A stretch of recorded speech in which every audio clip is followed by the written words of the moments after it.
Wow. 1 out of 10. My intro compared to your closing is amazing. Your intro was super long this week. It was super long. It's kind of boring. Yeah, I felt that. Well, he was trying to. Ready? We're going. Yes. Oh, God, you look miserable. Whoa. Welcome to the world's most miserable TCG podcast. I am joined by the king of miserable himself, Louis DeGeorge. Good morning. And I am Louis. also joined by the world's most famous yogurt eater, Mitchell Murray. I heard this And is a I, thing on of YouTube. course, am the carrier and the happiest person on this podcast by a country mile, George from Compete Sport. He's the core Today, of Coxhead we are going to happiness. talk about a bunch of TCGs.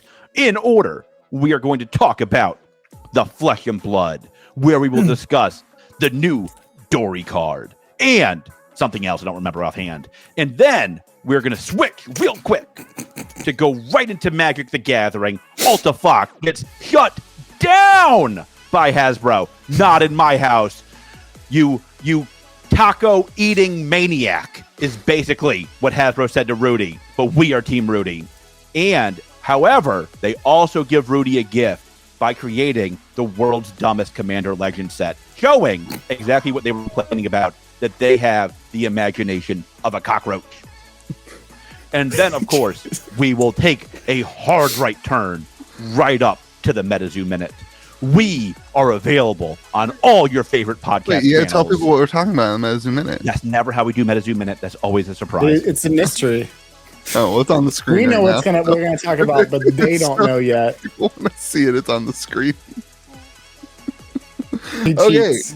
let's go. Let's talk about. There's chapters, George. Let's go. Let's get this done. The Louis DeGeorge story. I would like to tell people the name of the podcast in case they don't know. I said the World's Most Miserable Podcast. May the Zoo be with you. Yeah. You never said that. But welcome to the show, everyone. It's I was up till 3 a.m. last night shipping orders. Now it's 9. I'm tired. We rarely do morning podcast. Yeah, we always do it on Louis' time, never on George's time. That's He true. can't hack it on my time. That's We the actually do takeaway. LST time. I have That's what the George most- always asks. Well, George has the most flexibility of all of us. I'm unemployed. It's true. I'm the second unemployed person. I just happen to have the kids. Mitch, Yeah, I is appreciate never y'all's available. flexibility around my schedule. Usually it's like, Mitch, when are you available? And we'll make this do. So I appreciate y'all making this work bright and early in the morning, George and Louis. It's Mainly not Louis that early because- though. Let's just be It's honest. not that early at it's all. It is 9:45. It's 9:45. It's early for you guys. Or it's, No, or it's not early for for George. me. It's I don't early for understand. Louis. George texted me at 3:15 last night. So George was Wait, also 3:15 in the up. morning. Yeah, that's That's when I last get up. night Yeah. to me. This- That's when you get up. So why were you up, George? I get up around 4 o'clock or so. That's not around 4 o'clock. You is got that up like around is 3 that o'clock prime or time so. for the StarCraft Yeah, 2 if servers? we could do the podcast at 3 a.m., I'd be all in. All in. Is that prime time for the StarCraft 2 server? No, I am nowhere near good enough to hit prime time with them. I can even play on the good server. They won't let me in. That's big facts. It hurts. Is there actually like 15 a threshold of skill 15 level that they people- can check There's upon 15 entry? people that play. They won't let 16 because George will ruin the dynamic. He's too good. It's like James White with Briar. He had to nerf it before I got up there. I get it. Gosh. Okay, let's hop in. We're gonna talk about Channel Fireball and them still doing the Pro Quest Pro Bum, Tour bum, and bum. what we think about that. And then we're gonna talk about the new Dory card that is exclusive to the Dory deck. Which one would you guys like to talk about first? What did you put first in your super chart you make us do? CFB. All right. So Let's Channel do it. Fireball is hosting the ProQuest. The Pro Tour. Surprise! I don't think this was a surprise. I thought this was already announced. I don't know why people were surprised by this. I was like, surprised by it. I was. Like, contracts take time to amend and move and cancel and adjust. Yeah. Like, I still think every rumor I hear still says Star City Games is going to be the new predominant partner. That's all I've heard from everybody I trust. I could be wrong. Everybody could be lying to me. This could be hopium. I don't know. So last year, I was told by somebody that that Channel Fireball ran all of the events for LSS. So even the ones that Star City Games ran, Channel Fireball was in charge of organizing them with Star City Games, basically like subcontracting them to Star City Games. Sorry, I have a baby here. Pete, Okay. if you're listening to that, if you're listening to this and that's true, hit my DMs. That's crazy talk. Continue, Louie. So that's what I was told with the events that were ran by Star City Games last year. And like I hope that's not the truth this year. I hope that the contracts have gotten changed. I think you're right. Like the contracts just take a long time to adjust. They're contracts. But like I don't know, man. They're still doing. They just put out a metric ton of Tales of Aria first edition boxes at $78 a box. After being sold out at 125 that they pre-ordered, and then the market starts ticking up, and then all of a sudden they're doing the same thing that they did for Monarch. It's like there was no retaliation or no conversation had with Channel Fireball after Monarch, and they're just like, hey, let's just do exactly what we did again because it's fun. We'd like to ruin everything.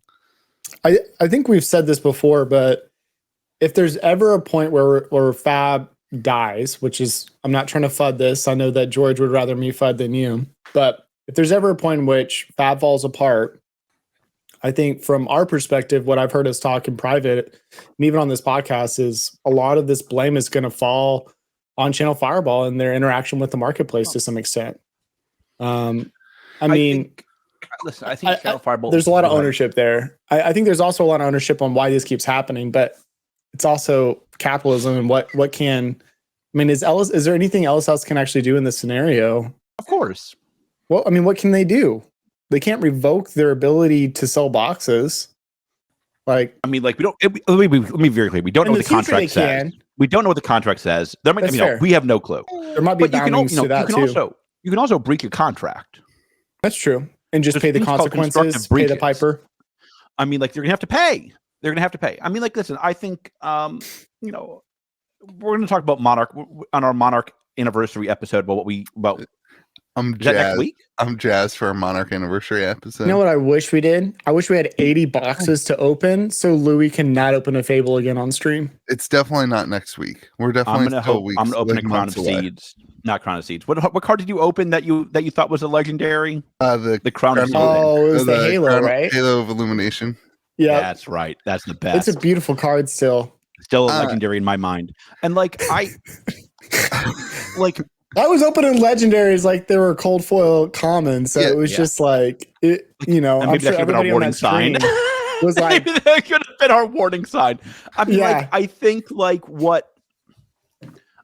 what you can fairly put at the feet of Channel Fireball. I don't want to give away too much for the anniversary episode, but like I got roughly the same amount of Monarch boxes as I did Crew first. So in my mind, it made a lot of sense that there was roughly the same print run, right? In Crew first and Monarch, correct.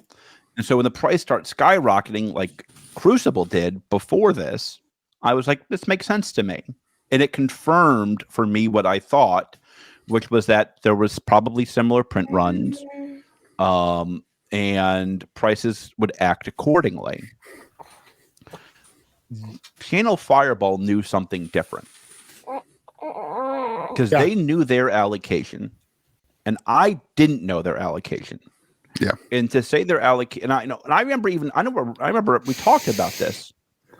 I said, I'm assuming they're getting 2 to 3 times what I'm getting, because I believe I was the largest Flesh and Blood store at the time. Maybe there's 2 or 3 other people above me. I'm in that range. I said they're probably getting 2 to 3 times what I'm getting. Well, no, they're probably getting 20 times what I'm getting. Right. They scaled the Channel Fireball thing rapidly, and they did not scale the LGS stuff like along with that in terms of allocation, in terms of communication, in terms of exclusive products. They gave Channel Fireball the kitchen sink, and they kind of didn't scale but in another world, they also probably had issues with other distributors holding product back too. We know that happened too. I So think you don't that's know true. you don't know what they allocated to each distributor, and the distributor was also holding back. But I think my point is more they fed into that feeding frenzy, knowing that feeding frenzy was complete nonsense. Yeah. Meaning they gave a huge chunk of the market to a singular entity. Like they gave a lot of ownership of the marketplace to Channel Fireball by giving them that much allocation. I think what George is saying is that Channel Fireball knew that the print run was much bigger because they knew their allocation. Whereas LGS's, like George, got the same allocation. He knew that the allocations were big. They knew that the allocations were way bigger, and then they just continued to sell product at whatever they were at, $380 a box, I think, $375. And I think like so they started this feeding frenzy of like, oh look, they confirmed what the market was feeling, which is like these are going to go to the moon, these are going to go to the moon, these are going to go to the moon, and then like but they knew it wasn't, and that's why they dumped it, right? It was like, frankly, like if you're in NFT world, like I know Louis loves them. Shout out to NFT holders. It was a rug pull. Like it was just like they fed into this market craziness. Then they're like, gotcha, I'm going to produce another 10,000 NFTs. And like that, I think that's very fair to lay at the feet of Channel Fireball. Like, I think, again, like nobody complains about Star City Games selling at $200 a box from Monarch. Right. No, they sold a ton of boxes, a ton of Monarch boxes at 200, and nobody says a peep because we're like, that's fair. No, I was at 100. They put the entire pile up for grabs too and saying, hey, here's all of our supply. Oh, we sold out. And then magically they appear on the marketplace again at a new price, in a largely inflated price. The focus, though, is on the Pro Tour. And I think, George, you're right. It's like they already had it contracted. And then also, like, we just saw Star City Games do one really well. And so, like, there certainly hasn't been enough time to be like, okay, we're moving everything to Star City Games yet. But I hope that that's how they do it. So. Does SCG have, going in kind of future thinking, does SCG have as much experience? I know like Channel Fireball has a lot of experience with Magic tournaments. Is SCG kind of in a similar place? They don't have, nobody has as much as Channel Fireball, but they're good enough, right? Like, you know, and also like the only way to get experience, it sounds like, is to do it. And like, listen, they're doing a good, look at the difference in quality between the Star City streams and the Channel Fireball streams. Yeah. Yep. One shows they care about the game and the product. I'll leave it at that. I would rather have somebody who's not as experienced who wants to learn to do it right, rather than having somebody who's just phoning it in and not, doing it intentionally. So I just, I like, it makes sense to me. Yeah, I said to caught me. This didn't catch me off guard. This didn't bother me. I'll be like, oh my god, you're gonna hate this. I'm like, these things are complicated. It takes time. That doesn't bother me. Let's show some patience to podcast favorite fan James White here, and let's be nice. All right, new Dory card exclusive to the $50. God, I knew you were going to say that. I knew. Okay, I knew I have you were going to describe it. Everyone was like, "You're so negative about the $50 price point." Rudy has also said that he hates the $50 price point. The professor this week was very adamant that the $50 price point should have been $20 price point. So I feel validated. I feel validated by the people who are much better at me at TCG content. Facts.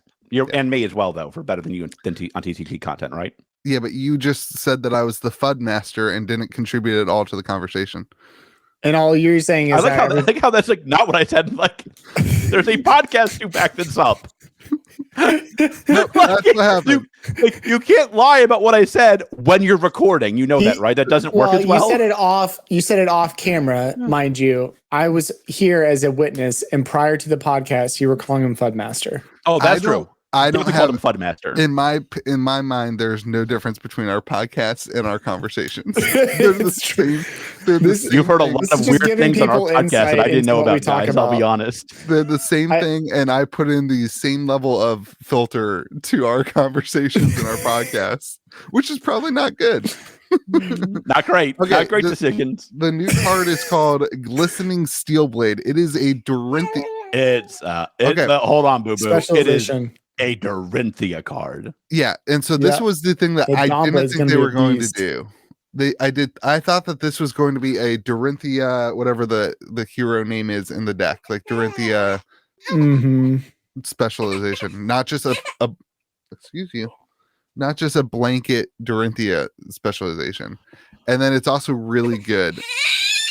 Your next Dawnblade attack gets go again, which again, it's not the new Dawnblade. It's just your next Dawnblade. It's attack. just generic Dawnblade, generic Dorinthia, which means it can be played both in Blitz and both Dorinthias. Yeah. And whenever Dawnblade hits a hero, it gets a 1 counter.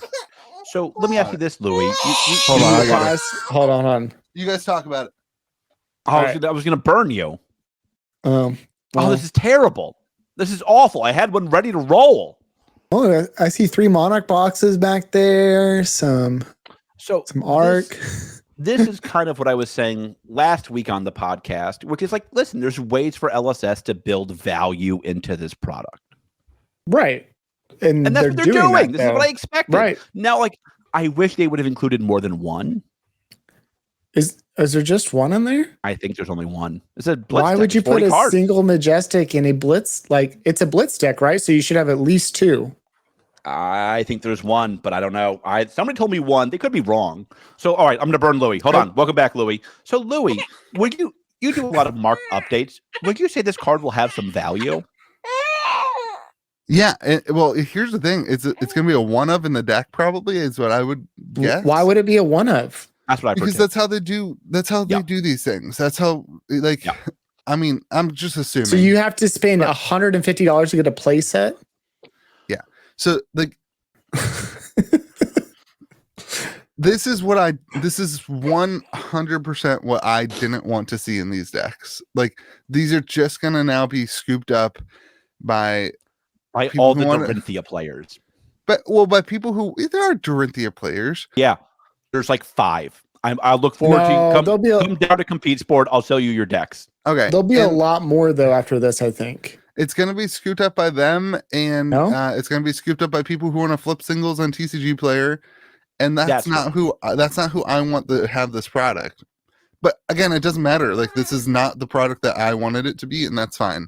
I don't agree with the product development of this product. I think it should have been a product for new players. It should have been something that's a next step for IRA players that's on the shelf, not something that's for the people watching this podcast who love the game and want to go invest in a sealed and have a sealed one of these and have great taste in content and have great taste in content consumption. Continue, Louis. But like, that's just not for me. This has completely missed the mark of what we needed as a community for Flesh and Blood. But like, it's still a great. I don't know if it's completely missed the mark. It still feels that shoe of new players coming in and getting a more holistic experience of what it looks like to play with maybe a stronger or more cohesive deck would be my hope.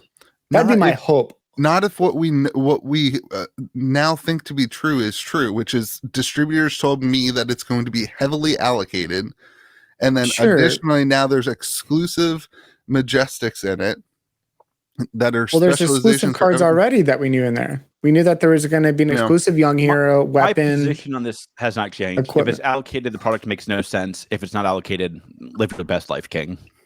Yeah. Well, so you're thinking that they need to come out of the gate super strong with this, and there should be infinite amounts. I mean, there should be enough to satiate demand. I understand. Why do you think it's allocated? Is it because people are asking insane amounts? Both distributors have told me it'd be allocated. I'm hoping they're both wrong. I'm assuming it's allocated because there are people out there that are playing the distribution game and they're going, hey, I want 10,000 of these. And they're like, well, we'll give you what we can. I don't know. 10,000 is being very facetious. But no, people listen, it's not. Like, I mean, there's people who've ordered 10,000 of everything. But I mean, like, I tend to think I wouldn't take 10,000 of this product. I'll be candid. I know you wouldn't. I don't think this is going to be. I don't think this is going to pop like people think it's going to pop. That's my best I mean, guess. there's already stores selling it. There's already stores selling it at basically at basically a little bit over cost. Like, I mean, like it's it's one of those things that, like, I just hope that these stay on shelves, and this is one of those things that will take them off of shelves, in my opinion. I think this will be fine. I think this is fine. Like, I would have, we'll see what we'll see what the final deck looks like. I think it's fine. It's a really good card, though. No, it's great. If I ever have a And Dorothea player again in my vanilla. store, I'll ask them what they think about it. So You just gotta do more blitz. So with this No. talking with Don Blade, No, I love my customers. hey, some people My really like Blitz, man. It's just not your customers. There's some stories that What like did they Mark's- swear they what did love Mark's Blitz more. ProQuest had like 8,000 people, had 95 people for CC and 15 for Blitz. Yeah. I'll leave that comment there. It's also I'm gonna have this is my weekend for Blitz. All my players, this is all true. I've had half the players call and be like, "Hey, where's that box of chaff? I need to build a Blitz deck for this weekend." Because they've been practicing CC. They play CC and draft. Is what we do. I have not. My online blitz events are always much less attended than the CC ones. And Interesting. then I have Sorry, like Ken. in store hardly anybody that plays blitz. I'm gonna have a hard time at my Well, it's skirmish. interesting. Yeah. I feel like when we started this podcast, it was that first skirmish season or right around then, right? And I feel like that's when it brought in a ton of new players. It felt like, at least because people were actually able to play through webcam and whatnot. And I mean, I even remember, George, you doing your Discord tournament, right? We Oh had my to God, teach you I how to forgot learn about that. Discord. That was so rough. But I didn't think that it was was like that our rough. first That was our interaction, first the go. three of us. That was why Yeah. you wanted to be my friend, George, because I had something to offer you back then. It's true. But all of that to be I said, want to go back to that time. people like really liked Blitz, and they're like, "Oh, well, there's CNC tournaments going up," and there are a lot of people like, "Well, I've never played CNC. I'm not sure if I'm gonna like it." And now it's like the dominant thing. I don't know. I do think CNC is way better, but Blitz it has its place. I just don't think CNC. it's hyper competitive. I made a video on that skirmish season saying that the skirmish was the greatest event that Flesh and Blood You still ever say that? created. No, not anymore. It was the greatest event that Flesh and Blood ever created God, because that was fast. because Go it ahead. gave people a place to play when they couldn't Yeah. play. Thanks, I COVID. still think that skirmishes should be online. I think that should be an online thing. Just my At take. this point, I don't know if it matters, Louis, but I get it. I know. I I'm loved just how saying, we were like- playing with people all over the world. That was really Yeah. cool. Okay, let's move on.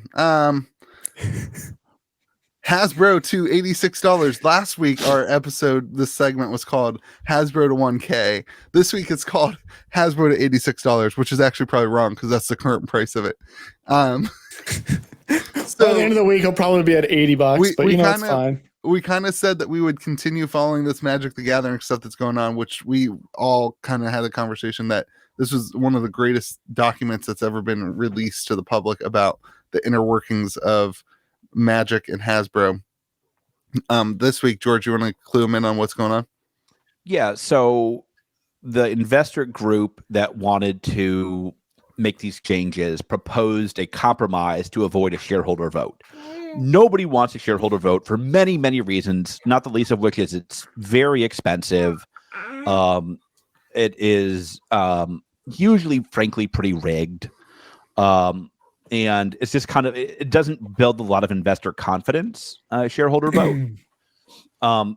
And so they, the group, the activist group went to Hasbro, said, listen, let's cut a deal. Give me 2 board seats from my list of people. Right. And And they was it 5 people that they recommended? And we'll move on. Like, you give me 2 people, and we'll move on. How We'll many figure out- board seats are on their board? Do we They know? wanted it out of 5, and like So they would have 2 it's out a of very 5. small board. and Okay. That's a big ask for and they I have don't- 2.5 or I 3.5% mean, of the like- shares of Hasbro. I don't know. So let me tell you why I forced a combination of topics today. This George loves talking about this. That's I why. love it. This upcoming Magic set shows exactly. I'm going to call it Rudy and Co., even though I know it's Alta Fox. This new set shows exactly what Rudy and Co. are saying. This is so insanely stupid to go back to Commander's Legend and put that in the D&D universe. What is Listen. the point of having it in Hasbro if you're only going to keep it in WotC? If you're going to separate the company out anyway, why go back to D&D when you can still buy today collector booster boxes for the last D&D set $40 less than I pay as a store. And you're like, I have an idea. Let's go back to the D&D realm. And then to add like stupidity on top of stupidity, there has never been a worse format created for any TCG that has ever existed than Commander Legends Draft. You tell me how you really feel? That I would rather learn Hyborian Gates and learn it and combine it with Buffy the Vampire Slayer TCG and create my own card game than have a single player ever play Commander Legends Draft again. Well, real talk, if you need some Hyborian Gates, let me know. I can send time in the market beats timing the market. Those are going to go up any day now. I love collecting dead TCGs. So it just makes no sense. Like that product as a draft completely failed. It completely, totally failed. Yeah, and like, but as a product, it's been. I mean, the Commander Legends collector boxes are like $400,000. They are definitely not. They're like $450. They are definitely not. They are. Go get your little spider collector boosters. Yeah, that's exactly what I just said. Well, I said draft boosters. I know. I'm just saying, like the product as a whole of Commander Legends. Commander Legends very product. successful. Commander Legends product makes a lot of sense. I love that product. I know you hate it, King of FUD. I love it. You just said Commander Legends Draft. Commander Legends Draft makes no sense. Okay, that was so the you're just whole salty product, that though, for the record. No. That's what they advertised the whole thing as, was a draft for Commander. Well, yeah. I tore into my... No, I told you about the story before on this podcast, right? I told you about the story about... Yeah. I told you about the story about like how my poor store manager called me at midnight, was like, oh my God, we haven't done like... I think it was like round 3 of draft. It's midnight. They're dying. This is miserable.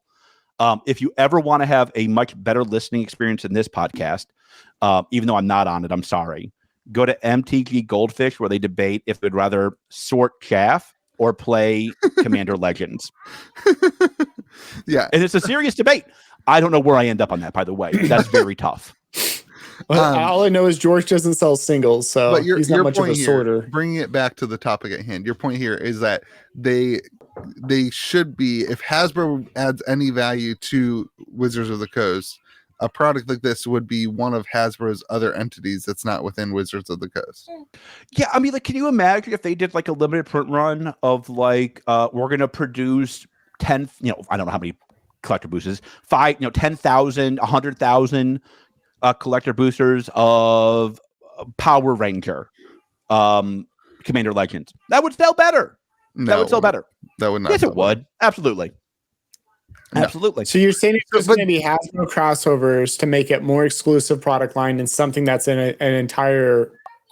I'm saying that right now, WotC seems to be getting the worst of both worlds. Yeah. They are not accessing the IP of Papa Hasbro. Mm-hmm. But they're also giving their money to Papa Hasbro. So they're not even getting to keep their own resources. But so they're getting the raw end of both deals, which is what the article kind of what the article suggests. There you go. That's going to be a new GIF for your channel. Yeah, we need to get Andrew to GIFify that and making an action. I don't know what to call that one. GIF. It is 100% GIF. Don't give me that. Go talk to the owner of the GIF. I have a follow-up to that. Don't they kind of do that with Secret Lair? They do. And I think this is their point, is that this is complete. Like, I don't think this was a very smart product. I think you looked at this product yesterday when I was on the phone with you, and you said, "Oh my gosh, that looks amazing!" The product image. I thought they were going to. I did not see. That's what I saw: the collector booster and set booster. Those two products, I'm all in. Yeah, I'm all in. Those make a lot of sense to me.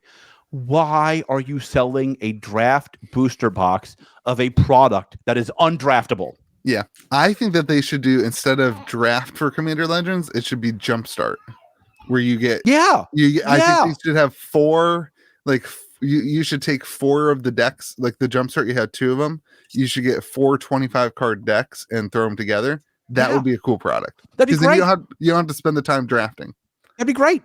You know what's And you not can have great? like 4. You can pick your colors, right? You can have 4 colors, or it's you fine, have it's 2 fine. colors. I'm all in. You know what's not great? This thing back to freaking D&D when the last set that released Okay, that 10 minutes ago completely well, bombed. that's my point, and I agree with that. But like, they have their set releases like 3 years out. Like they're That's already the working point. on. Yeah, Is that like they knew, like they looked at the calendar and said, I have an idea. I'll release 2 D&D sets within Gotcha. 9 months of each other. They're not Also- pivoting No sense. either. They're not agile at all, or like pivoting that. And that Bingo. the hard thing too, though, is they were already working on this set by the time that other set like was like while it was burning to the ground. I would agree. Sure, Like it was right done. there. So yeah, exactly. They've already done all the artwork for it. They've already done the entire set. I think that's the challenging thing with all this, and probably just the issues of being as large as Hasbro and WotC are, mainly Hasbro at this point.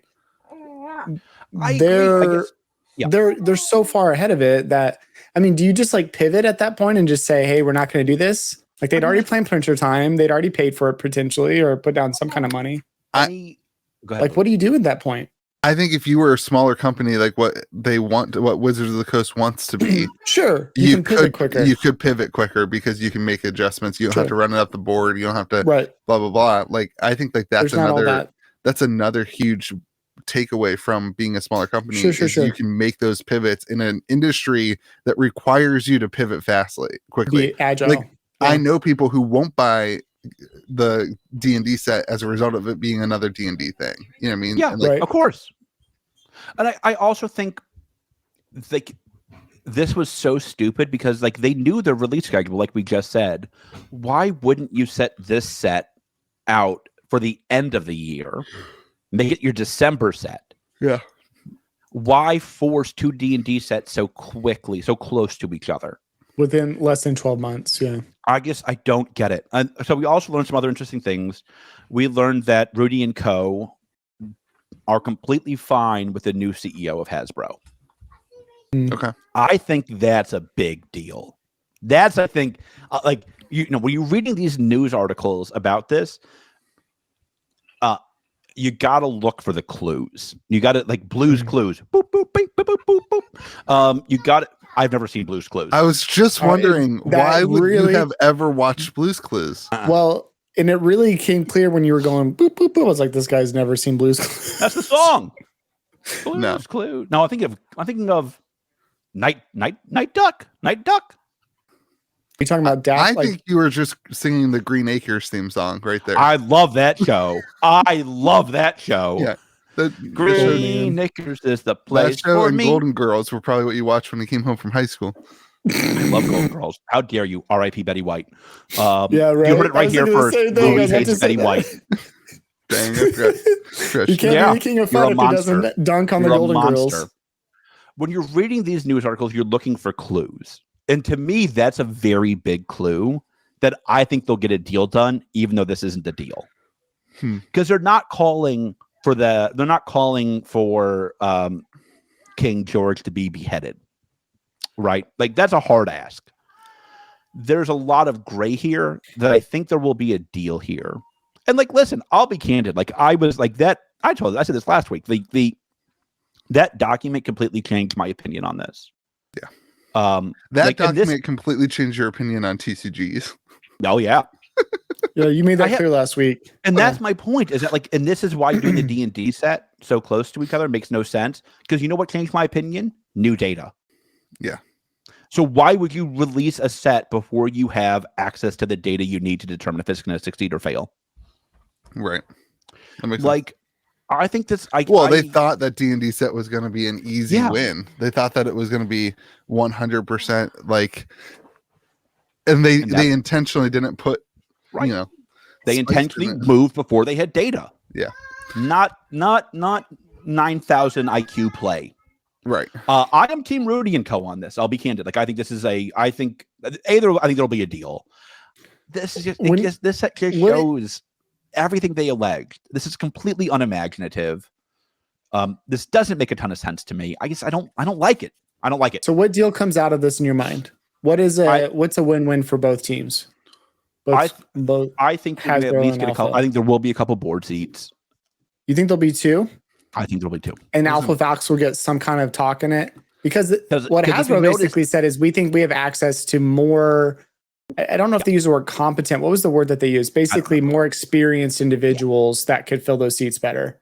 And again, that's the tell. They didn't reject the 2 seats. They rejected the people for those 2 seats. That's correct. And I think a statement was they'll even, this was on Reuters, but they issued a statement saying that we think that we can come to a deal or we can continue to negotiate terms. So Hasbro is open to some kind of negotiation. They were really clear about that in their statement to the press. Yeah. So it'll be interesting. So you're thinking that we'll get 2 board seats, maybe Alpha Fox gets some kind of affirmation like, yeah, those seats are good. They just want to have some kind of say in the decisions that are being made at that level. Yeah, I mean, like, I think this is still on track to make a deal. I think we're going to talk about Metazoo in a minute here. Mm-hmm. I have a feeling if this is a spinoff, there's going to be some real shifts in the marketplace. I think. What do you mean a spinoff? Like, so if they don't come to admirable terms, or if they don't come to good terms, I think they're going to come to admirable terms. And they're going to separate out some of WotC's assets and cash flow. Interesting. Because that's how this should look. I don't I mean, like, they're right about this, right? Like, why is this one division that's getting no support, frankly, from the rest of Hasbro? That's not fair. Very little support from the rest of Hasbro, basically feeding Hasbro's engine. Sure. Like, I don't care about the stock price. Like, that's one thing. Like, they know Rudy won't really care. I'm sure Alta Fox really cares. That's not my point. My point is that, like, I think that this isn't a safe way to run a company. So I bought stock so that I can vote. So I hope it doesn't go. I hope it doesn't get settled. With your 4 shares. 5. Excuse me. 5. Oh, sorry. You'll get to vote no matter what. Oh, yeah? Oh. Mm-hmm. I can't wait. Will they fly me out? It won't matter. I don't. Wow. Tell me you've never owned stock without telling me you've never owned stock. I'm just joking. That's 100% a joke. Why do I say stuff like that when I know people are going to be like, oh, look at this big idiot? I don't know how Pixar works with Disney, but Disney is this huge umbrella, and then Pixar is kind of like this hub on the side that's just churning out great stuff with like the buy-in of Disney, I would presume. And then is there just like profit sharing up into the umbrella of Disney? Like, how does that work? And is that kind of how you're seeing with Hasbro? Like, there's this Hasbro umbrella, and then you have like Hasbro entities, and then WotC over here on the side, just profit sharing. I think Pixar is a great example of a company that is integrated very well. Again, disclaimer: I have a lot of Disney stock. I know you do. Yeah. You've made it clear. This is like one of those things I take seriously. George not loves financial Disney. advice, and I disclose. I also have Hasbro stock now. Hasbro to 1K. And Disney to 1K. Hasbro's never been to 1K for the record. I have a little bit more than 5 shares. I'm guessing based on our. Never mind. No, we're good. But I have a thing with George where I just try to have 10% of whatever George has. You have about 10% of what I have, bro. I'll be honest. That's my ultimate goal. I just want a piece of the pie. Like, whenever George is like, "Oh man, I have blah blah blah," I'm like, "All right, I gotta get at least 10% of that." Right. How's that working out for you, Louis? Like, are you up or down? Monarch. Unfortunately, I didn't know he had Disney stock when I sold my Disney stock to buy cold foils. But I got to 10% of his cold foils, and now my cold foils are worth less than your talk Disney about stock. them. So like Pixar has integrated with Disney, and that they have Toy Story World. They have these things that have integrated to add revenue to each other. Right. So it's a good cohesion. Right. That's what drives these investors crazy. Is they're like, why do we buy a media company for you to poop the bed on the only thing that makes you money? Right. So let WotC act imagine they bought independently. Pixar and closed it. Or imagine they bought Pixar and was like, I know what I'm going to do. I'm going to do nothing but remakes of Bambi. Right. So they're fueling Disney movies into Pixar production studio. Yeah. I mean, like, they bought Disney. There's great books about this. I'll send Luis a couple links. He won't read them. He doesn't know how to read. But like, for you all that do know how to read, they're great books. Don't bash West Virginia. Wow. They have great Slurpees. But like, they were very clear that like we're buying Pixar to do Pixar things. Right. And we're going to add what we can do through amusement, but we're buying you and leaving you alone to go do what you do best. And we'll give you a platform for you to host your videos. We'll give you more access. Yeah. Pixar was also a very successful company, and like so was WotC. No, but the ones that the other one, the media company that they bought was not a successful company. But at least they got a great deal at $4.5 billion. Yeah. All right. Was that a discount at the time? Hasbro to $86. We'll keep talking about this as they also lost money last week. And the market booms. They're like, what are you gonna do? We'll keep talking about that because we think it is very, very relevant to the entire TCG market. So not financial advice. Continue. Part 3. LGSs in a bumpy release. Welcome to the Metazoo Minute, everyone. Woo-hoo, yeah, we you guys already knew beforehand. Because Louis bad at content. Listen, no, you guys. This is supposed to be the big reveal. Oh, reveal. We need to have like a curtain come up, Louis. Can you just add a curtain in, and then we can make creative Metazoo content Minute. afternoon. Until then, it's just line to line grinding. All right. Which one do you guys want to start with? If you worked 10% of my hours, it wouldn't be as hard to have 10% of what I have. That's all I'll tell you, boss. Continue, Louis. Wow. I'm pretty sure Louis works way more hours than both of us combined, but I'm just gonna throw that out there. George just plays George, when's the last time you played a video game? I haven't played this week, I'll be honest. George just plays StarCraft 2. My favorite is that he used to have it on his Discord where you could see that he was playing StarCraft 2. It was all the and then time. At some point he turned it off. I don't know how to do that. Now you don't know when George is playing StarCraft 2. I used to be like, damn it, I'm working so hard and George is playing StarCraft 2. What am I doing wrong? StarCraft 2 is the total pinnacle of gaming. Okay. I'm that way with League. I don't feel that way with StarCraft, but I feel that way with League of Legends. All right, so let's go over. Let's spit some straight facts about the stores. Then we can talk about the release, which has not gone as smooth as we had hoped. Is that fair to everybody? Yeah. Can I paint the picture though? Because I think this is important. Yeah. Go ahead, Mozart. So this came out. Mozart was not a painter. It's all fancy stuff to me. This came out because there's a. This came out in the Ask Me Anything Metazoo hour. Stop! I can't. I'm trying to be serious, and I'm making a rainbow for you. Thank you. He's painting for you, Monet. Thank you. And Monet, that's what I was thinking of. I asked nicely. I was kind. Be kind. Put your damn hand down, George. Triggered.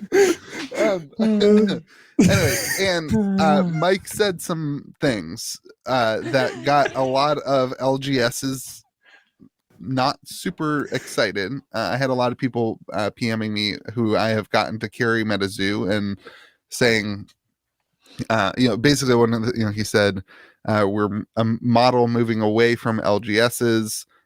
He used direct to consumer. He threw Amazon out there. There was a lot of feeling that Mike wasn't happy with the LGSs and was going to be moving away from that. And the conversation that a lot of people were having with me was, okay, here is, we have been carrying the torch for a long time. The three of us, I think, have introduced a lot of people to the game, but also a lot of stores. Like I probably have 5 to 10 stores that started carrying Metazoo as a result of me telling them, hey, I think you should carry this, and it's worked really well for me. And those people frustrated that the communication is coming and saying, hey, we're not going to do stores anymore, literally on release week of a new set.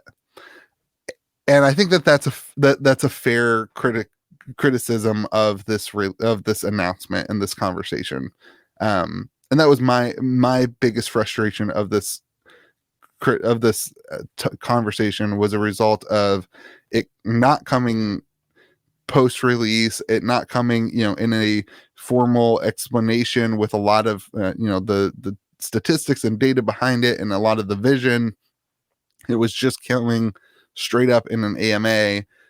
And even distributors didn't hear about it, in stores didn't hear about it. I think it caused some backlash and maybe a lot of assumptions of what this is And now, George, you can tell us.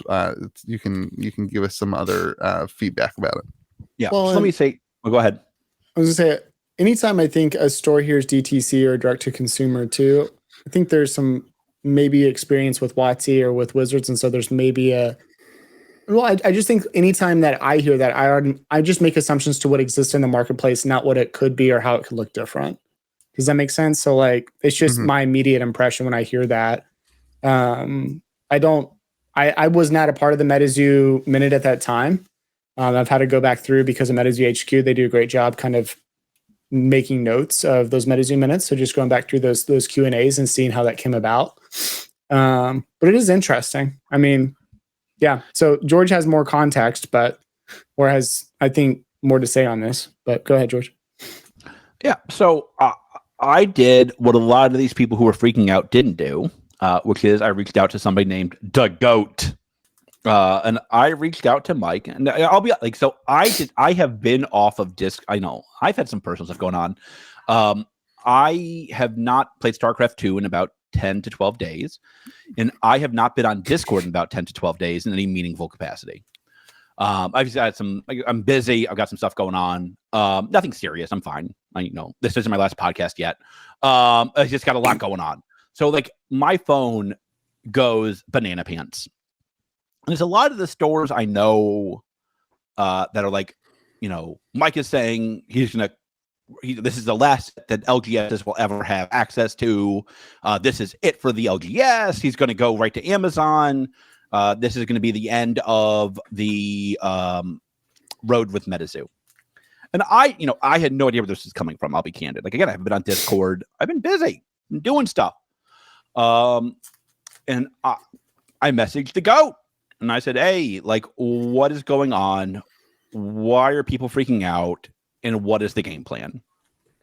And we had a good talk, him and I. Here is what is happening, and here is where Metazoo is headed, I think. I think Mike is looking to make it so he has better partners, not more partners. If you want allocation for Metazoo, you have to do something really crazy and novel. You have to support Metazoo. You have to have events for Metazoo. You can't never host events, ask for boxes, and then dump them on release day. You have to support the game. I don't think that's unfair. And I told that to my brethren. To me, that's completely fair. And I was explicit with Mike. I said, let me ask you this. Is there a hard cap of stores that you have? And he said, absolutely not. If there's 5,000 good stores that are supporting Metazoo, we will be in 5,000 stores. So, just to add to the story, that was one of the things that he said in the AMA was 100 stores. And I'm guessing that this was just a Mike thing where he was just doing an AMA and using an example.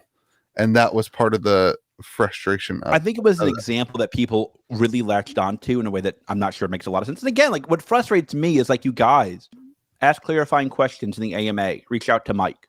Like, yeah. We don't need 100%. I'm just saying right. What the I get it. In a vacuum. I also think there's like, listen, like we're gonna talk about this in a minute. This has been a really bad release for Metazoo, in my opinion. I don't have boxes.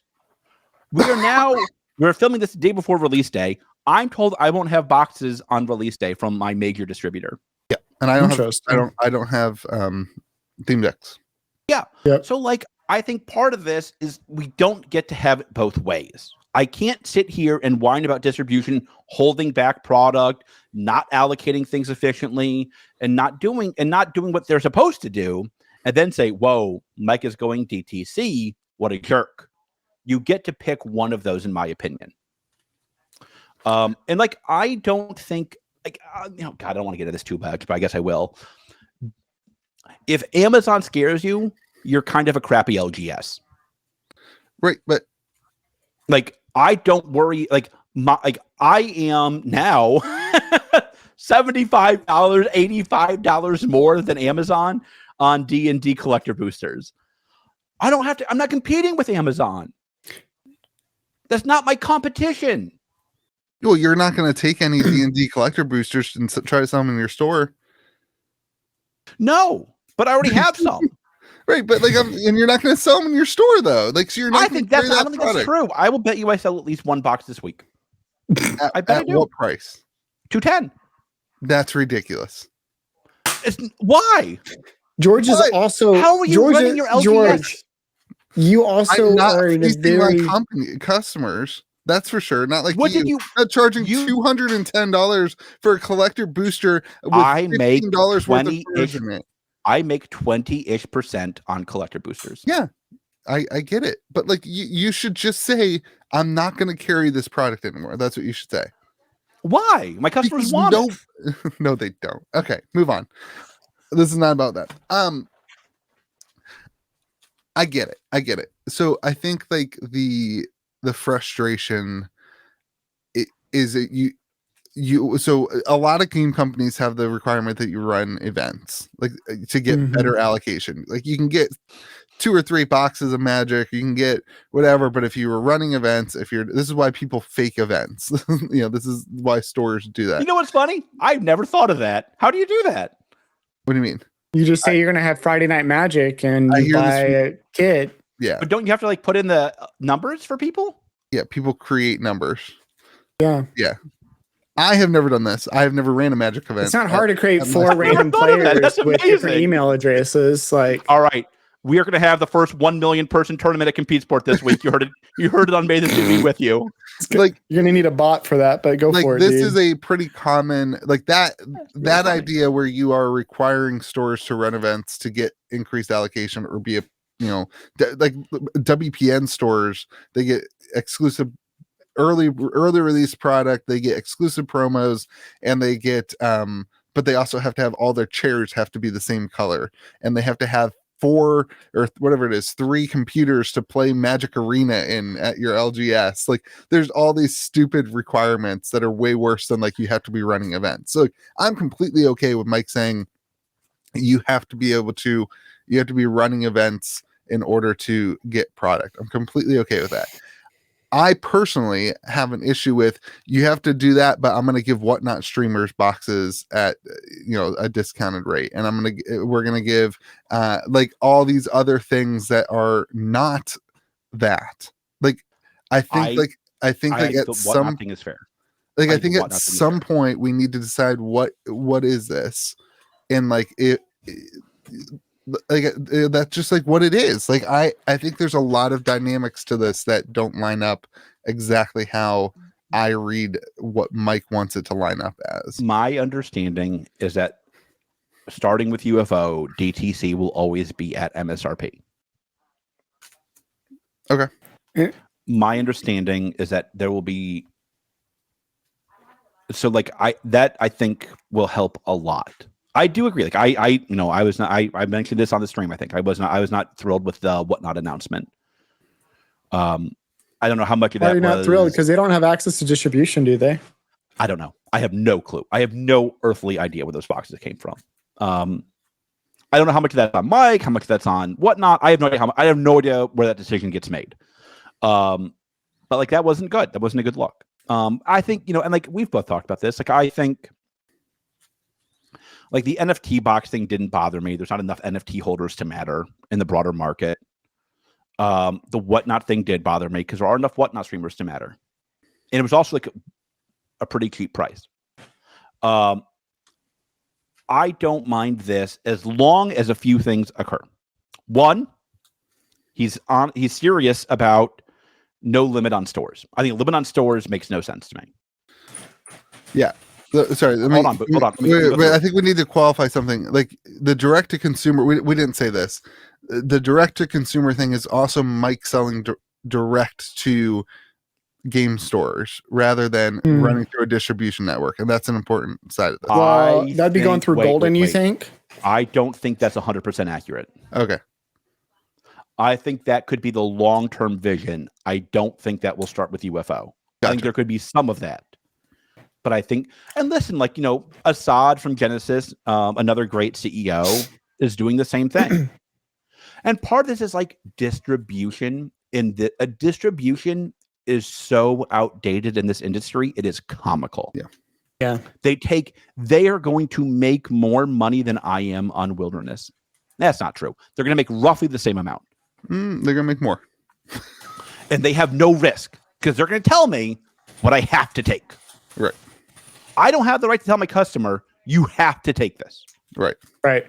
So like they have no risk and they get a ton of the rewards. And I think this is a real flaw. Like, why shouldn't Metazoo take more of that profit? Yeah. What are they getting that much money for? Shipping my boxes to me? Yeah. Right. Why and shouldn't holding it in space? Yeah. Why shouldn't stores get better pricing? You mean like that kind of? Let's split the difference. We both come out ahead. Yeah. Right. Like, I don't like the distribution model is completely broken. I think Mike knows that. Like, Mike is the There's a reason his COO is the CEO of Golden Distribution. Yeah, I mean, like Mike is the CEO with the business background. Mike, I think, sees this and it's like, what the hell is happening? Like, why are these bozos taking all my money? Right. So this is a much better look and explanation, in my opinion, than we're looking at direct to consumer. We're looking at Amazon. We're looking at I think like that. This is where sometimes those Ask Me Anythings, I think, can cause a little bit of a stir in the community that's not. And like it's not. Maybe by Friday there's some clarification from Mike on this. I agree with you, but I will say this: if I have to pick between this and never hearing from the CEO, 100%, I will take this 100 times out of 100. 100% agree. 100% agree. Like, but I would much rather, especially because like Mike will still talk to you and tell, Mike will talk to me and be like, no, this is what I was saying, and all of you smart listeners will come to the world's best podcast, carried by the world's greatest host, and you guys will get the straight facts and the straight truth. Like, I think this was overblown, to be candid. Right. I get why it was overblown. I think this was overblown. I think this makes a lot of sense. I think Mike is feeling the same frustration I hear from basically every TCG. I'm supporting these LGSs. Why aren't they supporting me? I hosted 130 events last year for Flesh and Blood, I think. I do one event a week for Metazoo right now.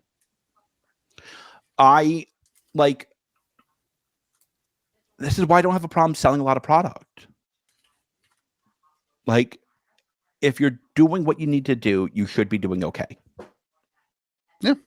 I mean, I agree. I also think that it is which makes the bumpy release worse, which we're going to talk about in a minute. The bumpy release hurts. So I think something that I haven't heard, and Louis, you mentioned it kind of off cast, but the other challenge is really just trying to get more metazoologists in the just marketplace or just available to do these events, or at least do official sanctions events. Because you can do events in your store, but they're not going to count towards. Well, there's a test every 48 hours. I run pre-release things all the time with locals. They just pick up 2 pre-release. I got my CN2 pre-release decks 3 weeks after CN2. And so I have a lot of CN2 pre-release decks. So oftentimes the locals will just pop in and, 5-6 people, maybe 2 or 3 times a month we'll play just like pre-release decks because it's awesome because the pre-release cards are so valuable that everyone loves doing them. They're selling on TCG Player for $40 and the pre-release deck is like $18, something like that. So people love doing it because they make their money back on it. But they also get to just hop in and play. They don't have to, really, build decks and whatever. It's just kind of fun. Sure. But I don't have a metazoologist, and so I can't run sanctioned, You could run an event. It's just not going to benefit their platform or anything like that. Like could you put it on the play site if you're running an unsanctioned event? Probably. I don't know. I haven't looked into that. Because there's currently no I see this point from Mike. Like, if we make it required, now I'm going to go look into running the event on the Play Network. Bingo. Kind of but listen, that is my Magic stuff is just kind of ran not within the software. You don't use WPN? Not yet, because I'm not getting WPN status this next month. but like that's just like not like what everyone does.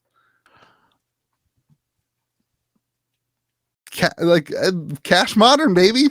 Cash Modern. That's what people want. Are you running We're a 20 years casino behind. or a trading No, floor? we don't do Cash Modern, but that's what people want. They ask me to do that. He's like, we don't do it, but we really do. Nobody believes you don't do that. Let me be very clear here. Put in the comments below if you believe that, because I sure as heck don't. That's what people want. I will say I have never had a request for Cash Modern. Because you're not in West Virginia. We're 20 years behind. 20 years ago, people played Cash Modern all the time. That's true. Just let it happen, George.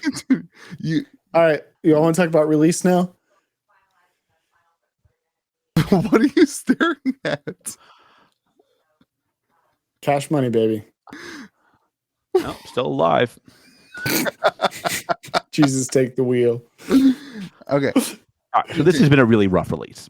Yes. And we did our wish for all the games in the new year. My one wish for Metazoo was what? Was that it wouldn't be a rough release. Was that we'd have a smooth release. Okay.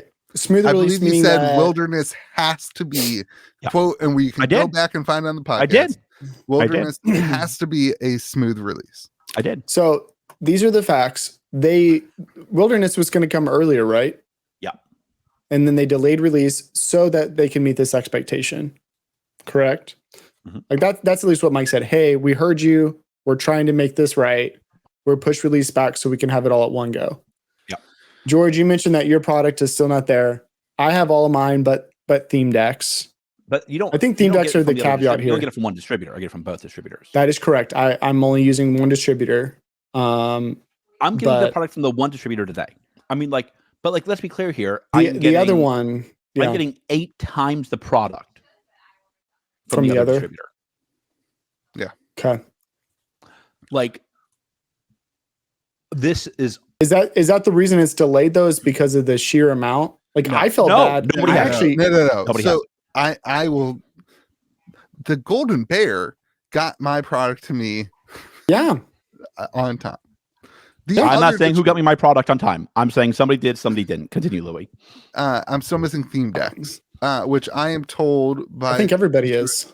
I am told that those will ship out late this week or first thing on the next week. And listen, I was able to reach out to Mike again. I agree with everything that George is saying. Like always, I sent Mike an email. I got a response from Mike 5 minutes later. We're experiencing some delays. He said he's had a cargo truck stuck in the same location for like 6 weeks. They're working on getting it, figured out. And then later on that day, I heard back from the distributor who was like, it's scheduled to arrive tomorrow. We're going to ship it out the same day. So communication that I was able to, communicate, whatever. That's great. Meanwhile, on the other side of the fence, I'm told that they don't have booster boxes. And I don't know, it doesn't make a whole lot of sense to me that one distributor is able to get me my product other than Theme Decks, which Mike has said was basically as a result of, them not getting in at the right time, has able to get me my products on time. And the other one's like, no, we don't have this. It just doesn't make a ton of sense to me. It kind of makes sense to me. I'm imagining that. So one distributor is located in California on the West Coast. No? Yes. I don't. Well, you don't think that all of the product gets shipped to one area on the West Coast? Oh yeah. And then it's that individual distributor who's shipping out to the other distributor. When did you? I don't know. This is my assumption. When did you get your boxes, Mitch? Yesterday. I got mine on Tuesday, and I'm on the East Coast. So they could get the boxes to the distributor if that was the problem. I don't think that was the problem. They're also not shipping. They're shipping freight too, which is going to take longer than. But they would have certainly shipped the distributor boxes before Mitch's boxes. Is my gut. Yeah. If not, good Lord, what are they doing? But I can't imagine that. I've had one of my boxes. So I've had one of mine come from one distributor, and there was just a shipping issue. It was missing for a whole week, and it just showed up today randomly in Tulsa. So there's also just carriers that are there's just a lot of logistics going on. I'm not trying to defend anybody, but I guess from a logistical standpoint, let's go like with Fab. It comes into port and then it goes to the distributors, is my understanding, right? Yep. Are you thinking that it goes that same way, or do you think it goes to one area, then it's allocated and shipped to the other distributors from there? I don't know. I do know that if it all came to one area, certainly the distributor would have got their boxes first. So, or at least they would tell me a date where they're getting it. They can't tell me when they're getting their boxes. Yeah, that's crazy. And it's like, like they'd have tracking if what you're saying is the issue. They don't have tracking. They're telling me they don't have tracking. And I mean, like for me, I'm gonna be careful here. I don't want Louis to edit this. He's too tired. It's true. This is totally brutal if you're at my volume, because like I'm probably going to get 4 pallets of Wilderness, and now my orders are getting canceled. Yep, because they're going to go buy from people who have boxes today at prices that are upsetting to everyone and not helpful to anybody, including the people selling the product. This is brutal for me, because like I have to write a 6-figure check and I'm not convinced the first digit will be 1. Yeah. For product that I now have to figure out. It's just a lot of money. Do they still want it? Because now I have to email my customers and say, hey, that product that I promised you would be here on time. Yep. I have never had this happen before.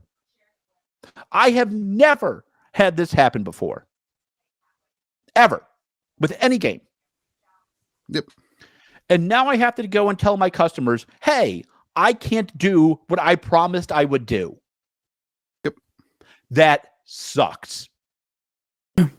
Especially when the listen, like the consumers don't care. And this is the ugly truth. Yep. I sold all of my CN1 boxes at $100 a box at what MSRP was. And first off, everyone remember that MSRP is now $140. People keep forgetting that.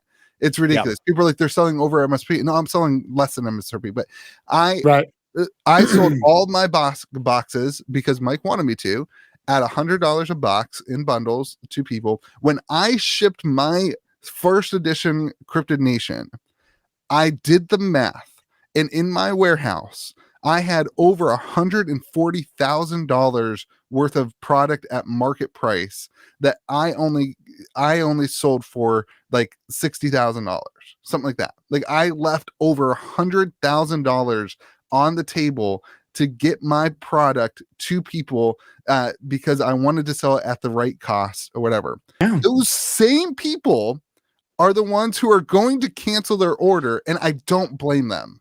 And that's the thing. Like, I don't blame them. But like the consumer doesn't care. The consumer wants their product now. They want it as quickly as possible. At the best price possible. I get that. The price I'm not as sympathetic about, frankly. But the timing, I am incredibly sympathetic to. I want to open Wilderness this weekend. Sure. I want to. I'm not going to. Yeah. That sucks. And I don't know who's to blame. I'm not blaming Mike. I'm not blaming the mystery distributor. I'm not blaming anybody. I am saying it's just an issue that needs to be fixed. I am saying something went terribly wrong, and it's going to negatively impact me to the tune of 6 figures. Mm-hmm. Mm. And that, I'll be honest, that does not spark a lot of joy. So I would like that is not joy filled. I would like I'd like to see a slowdown in product. I think this is, in my opinion. Hold on, let me just finish. I think that, in my opinion, the booster boxes and new releases need to be the priority, and all the other product that comes out, in my opinion, needs to be slowed down until they get UFO and then work on that stuff. And like, this is, in my opinion, if we can't get the main stuff figured out, then let's slow down on the auxiliary stuff until we get the main stuff figured out and figure out the model that works. If this is Mike's fault, if this is Metazoo's fault, I agree with that. I know, like, there's other avenues to this. There's logistics. I understand that, and I'm patient about that. Like, I'm not canceling my orders. I'm going to take my product just like I took Crypto Nation 2nd edition release decks 3 weeks after I cut a check for $6,000 for 3 weeks after release, I'm going to do it with a big old smile. This was right before a certain distributor sold them for way less than that on a sale list. Is that right? Yes. Okay, Yeah. I just want to make sure I understood the timing correctly. Continue. Yeah. I'm going to take my product and unlike some other LGSs, I have been relatively smart with my LGS, and I have the ability to do that and sit on it, and I believe in the product, and I believe in Metazoo, and I love the game personally, and I love the collecting of it personally. I'm going to do that, but I think that things need to be like we said this needed to be a good release, and it's not. And this needs to be figured out. And there needs to be some communication of how it's going to be figured out so it doesn't happen again. Here's what I want. Here, like if I had like the George Magic Lamp of wishes, I would love for somebody to say, this is what went wrong, this is how I'm fixing it, and these are the repercussions. Yeah. Sure. That is what if I had the George Magic Lamp, if I was in a whole new world with Aladdin, that would be my wish. Because like I think like do I want to get into this? Yep. No. I'll leave it at that. You think what? You think what? No, people want to be angry at me in the comments. That's fine. I don't read them anyway, I guess. This is what drives me crazy with Fab. It's like these bad things happen and they're like, and it's like instant amnesia. Oh, they cratered my product. Okay, boom. I forgot about that. I love them again. I trust Mike to have a longer memory than that. I think Mike will remember this release, look at what went wrong, fix it, and I think punish is the wrong word, but it's the only word I can think of because I'm not that bright, and punish those that caused it. Yeah, well, like Mike gets a little bit of a bad rep for this, but I think it's the right model to help guide the pricing of the product. Sure.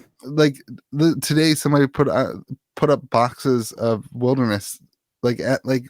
$89. Yeah. And like they are not making any money. The LGS who is selling that is after you ship the boxes, after you handle the boxes, Pay taxes, pay the tax, you're not making. So why making $1 to $3 why tops. the F are you why are you carrying the game? What's the point? And like you as a consumer, if you're listening, it hurts you because now your product that you open is not worth that much money. Like the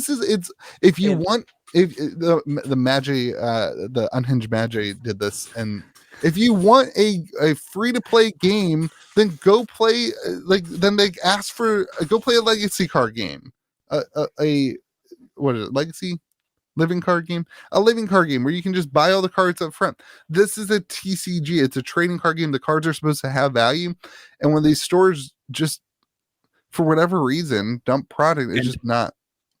And this is why the DTC comment didn't frustrate me. Yes, and you can't have it both ways, Louis. Hold on.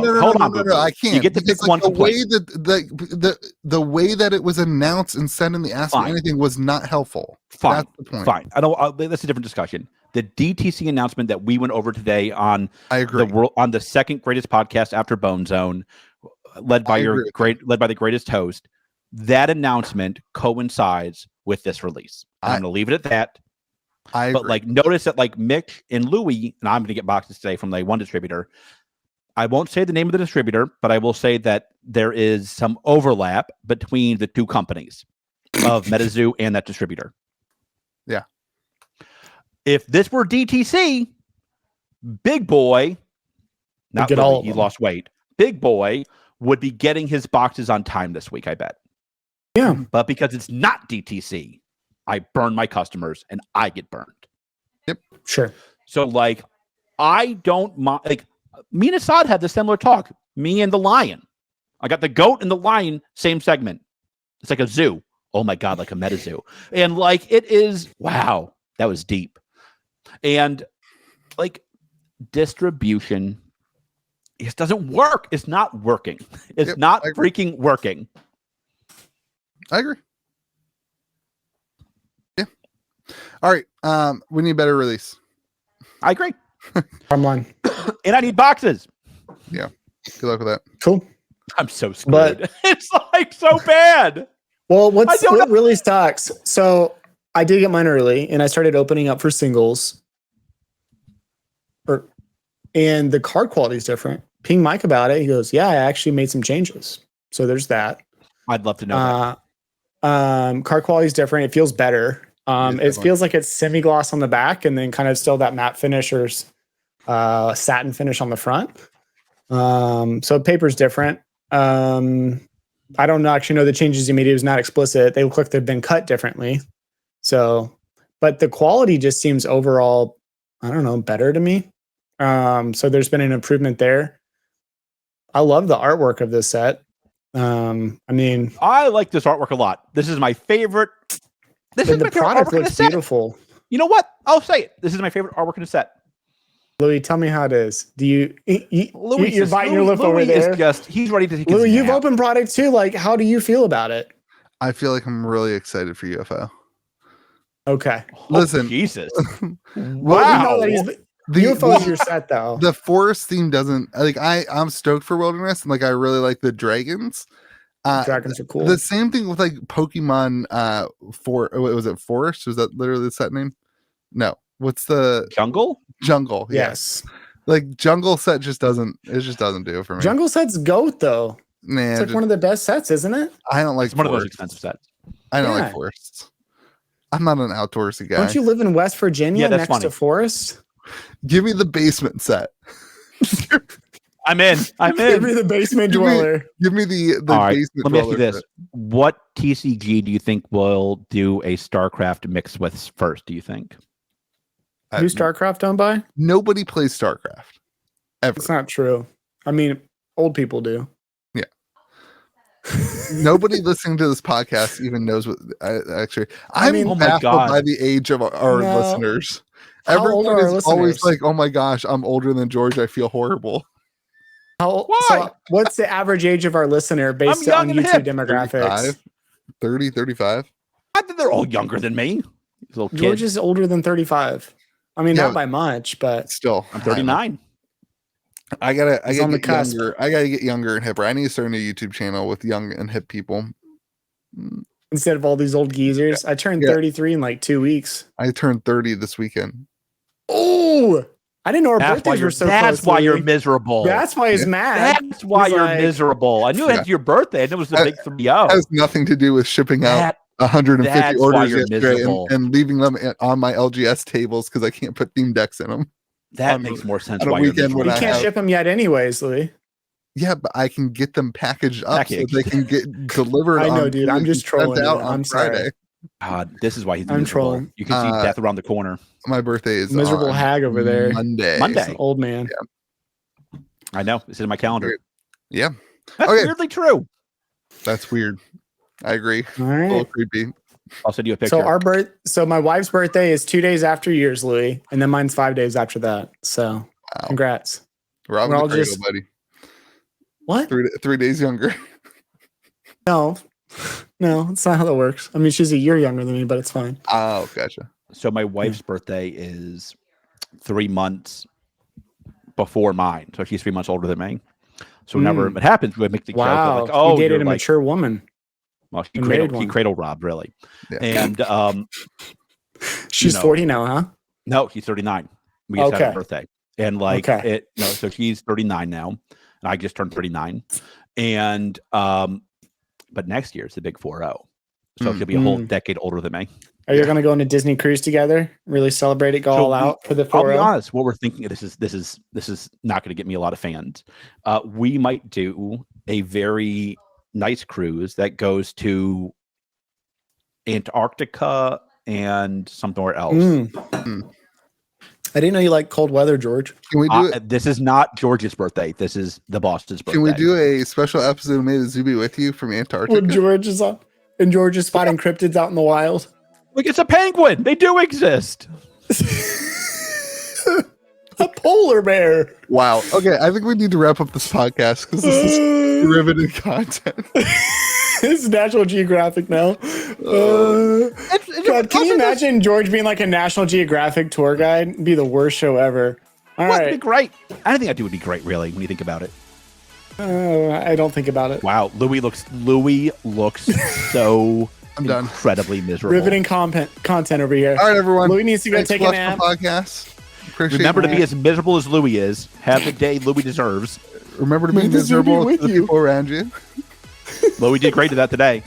No, I did not. He did pretty good. He brought it around. He woke up. So I did good. I feel like this was great. We did good. He came around. Let us know how we did in the comments section. George won't read it. I will screenshot the comments about George. And I'll cry secretly when people bash me in the comments, so it'll be fine. Stop deserving bashing, or don't read the comments. Either way is fine, really. Yeah, don't read the comments. That's the easiest solution here. I will read the comments for us, and I will filter them and only send the positive ones to Mitch and only send the negative ones to George. That sounds like that sounds much needed. My ego needs it. George doesn't. So George's that ego sounds like also needs it. He just needs the negative ones. Yes, we need to bring down that. So got to keep them level. And I need the comments for the algorithm. So y'all comment as much as you want, positive or negative, and I'll make sure that they get filtered out to the right people. I don't particularly care if they are positive or negative about any of you. I just want my views to go up because that's all I care about. Hope you guys have a great day. Remember to be kind to people around you and watch the videos and leave comments. And Metazoo be with you. And also with you, Louis and George. Wow. 1 out of 10. My intro compared to your closing is amazing. Your intro was super long this week. It was super long. It's kind of boring. Yeah, I felt that. Well, he was trying to...